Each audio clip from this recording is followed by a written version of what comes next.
Looking back at the past, I always see more. I see more than what I could as a child. Growing up here on a tributary of the Chesapeake Bay, things looked much different a few hundred years ago. And as a child, it never occurred to me that the pines, magnolias, and sycamores that were my playground would never grow to be a forest. I never knew that the land I ran on once was connected by an expanse of old-growth forests. Before home to countless species, but now just one. For 20,000 years, the Native Americans inhabited these lands, and Europeans for 400.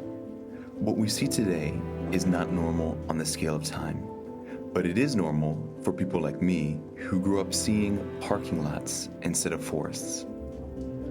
This is called the shifting baseline effect, or a change in reference of what is considered normal. So I decided to go back in time and see what Virginia used to be like. I turned to the infamous writing of Captain John Smith. In the 1600s, Captain John Smith published several accounts of his experience in Virginia.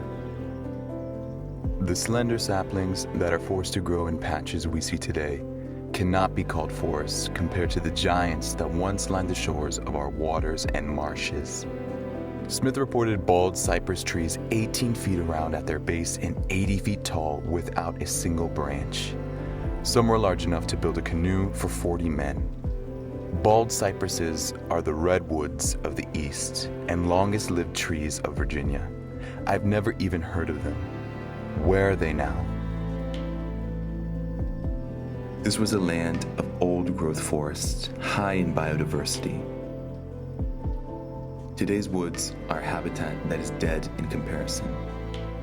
I've spent many hours driving the roads of my county and exploring what woods we have left. But I now see that the trees here live in eternal youth, and that's because they're habitually chopped down. There are no old-growth forests. There cannot be. 96% of old-growth forests have been cut down in the US. 96%. We have 4% of our original forests. And no one seems to be aware of this. Our baseline has shifted. The abnormal has become normal. All of the trees that line the roads of my childhood are young. This creates the illusion of a forest, of nature. But it's more like a farm. It's an investment that is awaiting capital return. Today we don't know what the land used to look like. Most Americans will never imagine what it used to look like. Old-growth forests for me are akin to the cathedrals of Europe. They provide environmental stability. They capture fresh water. They sequester carbon.